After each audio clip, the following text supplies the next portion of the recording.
दोस्तों, इस वीडियो में बताए गए पूरे किस्सों को ध्यान से सुनिएगा, क्योंकि बहुत कम ऐसा होता है कि ऐसे सच्चे किस्सों का पता चलता है।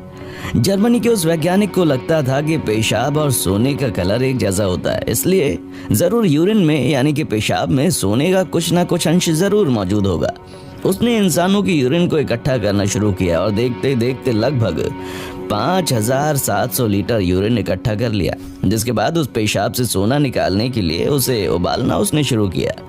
जैसे जैसे यूरिन गर्म हो रहा था, उसका सारा लिक्विड भाप के रूप में ऊपर उड़ने लगा। लगभग कई दिनों तक गर्म करने के बाद सारा का सारा यूरिन का लिक्विड वाष्प बनकर ऊपर उड़ गया और उस बर्तन के नीचे यूरिन के अंदर मौजूद कुछ चीजें जम गईं, जो कि एक पाउडर के फॉर्म में था। वो बिल्कुल सोने की तरह चमक रहा था और जर्मनी का वो पागल वैज्ञानिक एकदम से खुश हो गया।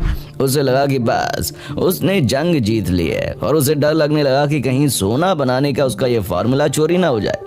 और अंत में जब उस पागल वैज्ञानिक का ये अजीबोगरीब फॉर्मूला दुनिया के सामने आया, तो उसका जो रिजल्ट निकला उसे जानकर आप भी हैरान रह जाएंगे। तो दोस्तों, आज के इस वीडियो में हम आपको दुनिया के कुछ ऐसे ही पागल और सनकी वैज्ञानिकों के बारे में बताने जा रहे हैं, जिन्होंने विज्ञान की दुनिया में भले ही कितने अनोखे कारनामे क्यों ना किए हों, लेकिन उनकी सनक की वजह से दुनिया उन्हें पागल वैज्ञानिकों के नाम से जानती है। इनमें से एक वैज्ञानिक का पागलपन तो उसे महज 37 साल की उम्र में ही मौत के मुंह में धकेल दिया। आज का ये वीडियो आपके लिए बहुत ही इंटरेस्टिंग होने वाला है, वीडियो के अंत तक बने रहिएगा। Hanning brand. सबसे पहले हम आपको जिस पागल और सनकी वैज्ञानिक के बारे में बताने जा रहे हैं, उसका नाम है हेनिंग ब्रैंड। ये एक अजीब और गरीब और सनकी वैज्ञानिक था। आज से लगभग 200 साल पहले, जब इंसानों को विज्ञान के बारे में कुछ ज्यादा पता नहीं था, तो उस वक्त केमिस्ट्री के क्षेत्र के वैज्ञानिकों को जादूगर भी माना जाता था, क्योंकि जब वो अलग अलग केमिकल को मिलाकर कुछ नई चीजें बनाते थे, तो लोग उसे देखकर एकदम हैरान हो जाते थे और उसे जादूगर समझने लगते थे। ये बात आज से लगभग 3 शताब्दी पहले की है, यानी कि 1669 की, जब उस पागल और सनकी वैज्ञानिक को कहीं से इस बात का भरोसा हो गया कि इंसानों के पेशाब में सोने का अंश होता है और थोड़ा बहुत एक्सपेरिमेंट के बाद इंसानों के पेशाब से सोने के कण निकाले जा सकते हैं। उसे अपनी इस खोज पर इतना ज्यादा भरोसा था कि उसने अपना और अपनी दोस्त और अपनी पत्नी के पेशाब को कलेक्ट करना शुरू किया और कई महीनों की मेहनत के बाद लगभग 5700 लीटर से भी ज्यादा पेशाब इकट्ठी कर ली। आप अंदाजा लगा सकते हैं कि इतनी ज्यादा मात्रा में पेशाब को इकट्ठा करने के लिए उसे कितनी अधिक मेहनत करनी पड़ी होगी। जिसके बाद उस सनकी वैज्ञानिक ने उस पेशाब को उबालना शुरू कर दिया।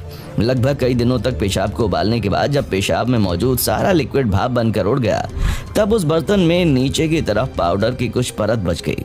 वो पाउडर बिल्कुल सोने की तरह चमक रहा था, जिसे देखकर वो वैज्ञानिक एकदम से खुश हो गया।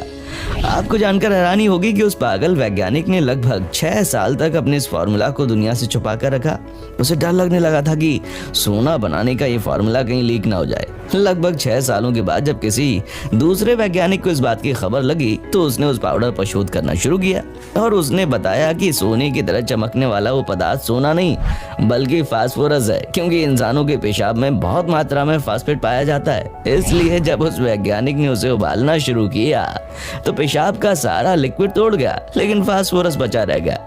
दोस्तों, अभी तो ये बस एक शुरुआत है। ऐसे न जाने कितने अजीब और गरीब सोच रखने वाले पागल वैज्ञानिकों से आप अनजान हैं। वीडियो के अंत तक बने रहिएगा। चलिए आगे बढ़ते हैं और जानते हैं जे रॉबर्ट ओपेनहाइमर। परमाणु बम कितना खतरनाक होता है, ये तो पूरी दुनिया जानती है। दुनिया का हर कोई इंसान जानता है कि साल 1945 के लगभग जब जापान के ऊपर अमेरिका ने परमाणु बम गिराया था, तो उसका क्या हाल हुआ था। लेकिन किसी को नहीं मालूम कि जापान पर परमाणु हमला करने से ठीक 20 दिन पहले अमेरिका में क्या हुआ था। हम बात कर रहे हैं दुनिया के उस खतरनाक वैज्ञानिक की, जिसका नाम है जे रॉबर्ट ओपेनहाइमर। एक ऐसा वैज्ञानिक जिसे फादर ऑफ एटम बम कहा जाता है। दुनिया के सबसे महान वैज्ञानिक में से एक अल्बर्ट आइंस्टाइन और जे रॉबर्ट में कुछ चीजें कॉमन थीं। दोनों ही न्यूक्लियर फिजिक्स के एक बेहतरीन वैज्ञानिक थे और दोनों लोगों ने थ्योरी ऑफ एटम बम के ऊपर काम किया था। और ये घटना उस वक्त की है जब दुनिया में द्वितीय विश्व युद्ध चल रहा था। उस वक्त अमेरिका में एक सीक्रेट प्रोजेक्ट चल रहा था, जिसका नाम था मैनहट्टन प्रोजेक्ट, और इस प्रोजेक्ट का लीडर बनाया गया जे रॉबर्ट ओपेनहाइमर को। अमेरिका को इस बात का डर था कि कहीं जर्मनी उससे पहले परमाणु बम को ना बना ले, इसलिए जे रॉबर्ट के ऊपर इस बात का दबाव बढ़ गया कि उसे किसी भी हाल में जर्मनी से जल्दी एटम बम तैयार करना है। उस सन के वैज्ञानिक ने रात दिन मेहनत करके परमाणु बम को तैयार कर लिया और वो दिन था 16 जुलाई 1945, जब वे सभी वैज्ञानिक न्यू मैक्सिको में अपने बनाए गए परमाणु बम का परीक्षण कर रहे थे। जे रॉबर्ट ओपेनहाइमर बहुत दूर से परमाणु बम के इस परीक्षण को देख रहे थे और जब उन्होंने देखा कि परमाणु बम का सफल परीक्षण हुआ तो उसी वक्त आसमान में लगभग 40,000 फीट की ऊंचाई तक मशरूम की तरह दिखने वाला एक भयंकर क्लाउड दिखाई दे रहा है। इस नज़ारे को देखकर वो एकदम से डर गया। उसे लगने लगा कि उसने इंसानों के वजूद को ख़त्म करने वाला एक ऐसा खतरनाक आविष्कार कर दिया है जो उसे कभी नहीं करना चाहिए था। परमाणु बम के उस सफल परीक्षण के सिर्फ 20 दिनों के बाद अमेरिका ने जापान के ऊपर परमाणु अटैक कर दिया। 6 अगस्त साल 1945 ये वही दिन था जब इस दुनिया ने पहली बार परमाणु बम के अटैक को देखा था। कुछ ही सेकंड के अंदर उस शहर की 90% जनसंख्या खत्म हो चुकी थी। परमाणु बम के उस हमले की वजह से वो वैज्ञानिक अमेरिका के खिलाफ हो गया और परमाणु बम की खिलाफत करने लगा। अमेरिका का इतना बड़ा वैज्ञानिक होने के बावजूद भी उस वक्त का प्रेसिडेंट उसके इस खिलाफत की वजह से उस वैज्ञानिक से उसकी हर एक चीज छीन ली। परमाणु बम के आविष्कार के बाद उस वैज्ञानिक ने और किसी भी चीज की खोज नहीं की और मरते दम तक परमाणु बम की खिलाफत करता रहा। Nikola Tesla. अगर बात पूरी दुनिया के सबसे बड़े वैज्ञानिक की जाए तो उसमें निकोला टेस्ला का नाम सबसे ऊपर आता है। निकोला टेस्ला एक ऐसे वैज्ञानिक थे जिसकी वजह से हमारी आज की जिंदगी बेहद आसान हो गई है, लेकिन बावजूद इसके इस वैज्ञानिक की गिनती एक पागल और सनकी वैज्ञानिक के रूप में की जाती है। आपको जानकर हैरानी होगी कि आज के मॉडर्न ज़माने में हम जितने भी टेक्नोलॉजी का इस्तेमाल करते हैं उसमें से अधिकतर का श्रेय सिर्फ और सिर्फ निकोला टेस्ला को जाता है।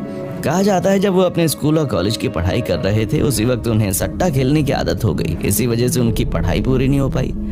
ये घटना साल 1878 की है जब निकोला टेस्ला ने न जाने क्यों अपनी जेब में सिर्फ 4 सेंट लेकर अपने देश क्रोएशिया को छोड़कर अमेरिका चले गए।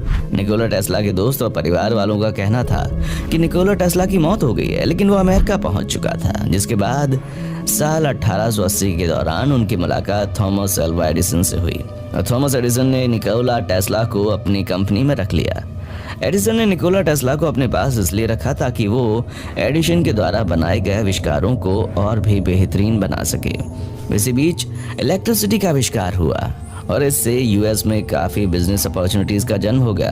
निकोला टेस्ला ने एडिसन के डायरेक्ट करंट टेक्नोलॉजी के ऊपर और भी अधिक रिसर्च करना शुरू किया और एक लंबे समय के बाद उन्होंने एक नए करंट सिस्टम को डेवलप कर दिया जिसे आज की दुनिया अल्टरनेटिव करंट के नाम से जानती है, यानी कि एसी करंट। आज भी ये दुनिया निकोला टेस्ला के बनाए गए करंट का ही इस्तेमाल करती है। आपको जानकर हैरानी होगी जब निकोला टेस्ला ने एसी करंट का आविष्कार किया तो थॉमस अल्वा एडिसन को लोग भूलने लगे। जिसके बाद एडिसन ने निकोला टेस्ला के अल्टरनेटिव करंट की बेइज्जती करने के लिए अफवाह उड़ानी शुरू कर दी कि अल्टरनेटिव करंट इंसानों के लिए बहुत ही खतरनाक होता है। लेकिन कहते हैं ना, वैज्ञानिक अपनी बात को सिद्ध करने के लिए कुछ भी कर सकते हैं। निकोला टेस्ला ने एडिसन के द्वारा फैलाए गए अफवाहों को गलत साबित करने के लिए एक बहुत ही खतरनाक कदम बढ़ा दिया। आपको जानकर हैरानी होगी कि सामने दुनिया के लगभग सभी बेहतरीन वैज्ञानिक बैठे हुए थे और निकोला टेस्ला ने अपने शरीर के थ्रू अल्टरनेटिव करंट को फ्लो करते हुए एक बल्ब को जला दिया। देखते ही देखते निकोला टेस्ला के द्वारा डेवलप किया गया अल्टरनेटिव करंट हमारी जिंदगी का एक महत्वपूर्ण हिस्सा बन गया। यही वजह है कि निकोला टेस्ला को आज की दुनिया का सबसे बड़ा वैज्ञानिक कहा जाता है। लेकिन अपनी बात को सिद्ध करने के लिए उसने जो खतरनाक कदम बढ़ाया था उसकी वजह से निकोला टेस्ला की गिनती भी सन की वैज्ञानिकों की लिस्ट में होती है। Jack persons. अब हम आपको एक ऐसे वैज्ञानिक या फिर कहें तो एक ऐसे सनकी वैज्ञानिक के बारे में बताने जा रहे हैं जिसकी सनक की वजह से उसकी मौत महज 37 साल की उम्र में हो गई। इस अमेरिकी वैज्ञानिक का नाम था जैक पर्सन्स। साल 1920 से लेकर 1938 के बीच अगर कोई कहता कि वो रॉकेट साइंटिस्ट है तो सारे लोग उसका मजाक उड़ाते थे। उस वक्त के दौर में कोई भी यूनिवर्सिटी में रॉकेट साइंस नहीं पढ़ाया जाता था और लोगों को रॉकेट के बारे में सुनना साइंस फिक्शन की फिल्म की तरह लगता था। इसी बीच अमेरिका का वैज्ञानिक जैक पर्सन्स अपने 4 साथियों के साथ मिलकर खतरनाक और एक्सप्लोसिव एक्सपेरिमेंट करने लगा। इसका मकसद था एक ऐसे ईंधन को तैयार करना जिसका इस्तेमाल रॉकेट में किया जा सके और उसने ऐसा किया भी। उसने रॉकेट की दुनिया में एक ऐसे शोध किए जिसका इस्तेमाल आज भी रॉकेट साइंस में किया जाता है। ये घटना है 17 जून साल 1952 की, जब एक ऐसे ही ईंधन की खोज के वक्त उनके एक्सपेरिमेंट में एक भयंकर एक्सप्लोजन हो गया और इस महान अमेरिकी वैज्ञानिक की उस एक्सप्लोजन की वजह से मौत हो गई। उस वक्त उनकी उम्र महज 37 साल थी। हालांकि कुछ लोग ये भी मानते हैं कि उस वैज्ञानिक की किसी ने हत्या कर दी ताकि उसके एक्सपेरिमेंट और उसके किए गए आविष्कारों को अपने नाम कर सके। तो दोस्तों, देखा आपने, वैज्ञानिक अपनी बातों को सही साबित करने के लिए किस हद तक जा सकते हैं। वैज्ञानिक अपनी कल्पनाओं को वास्तविक रूप देने के लिए इस पागलपन तक जा सकते हैं। यही वजह है कि दुनिया के अधिकतर वैज्ञानिकों को सन की इंसान के तौर पर देखा जाता है। उम्मीद करते हैं ये वीडियो आपको अच्छी लगी होगी और आपका इन वैज्ञानिकों के द्वारा किए गए शोधों को लेकर क्या राय है, हमें कमेंट सेक्शन में आकर जरूर बताएं। वीडियो अच्छी लगी है तो इसे लाइक कीजिए और हमारे चैनल को सब्सक्राइब करके बेल आइकन को ऑन करना बिल्कुल ना भूलें।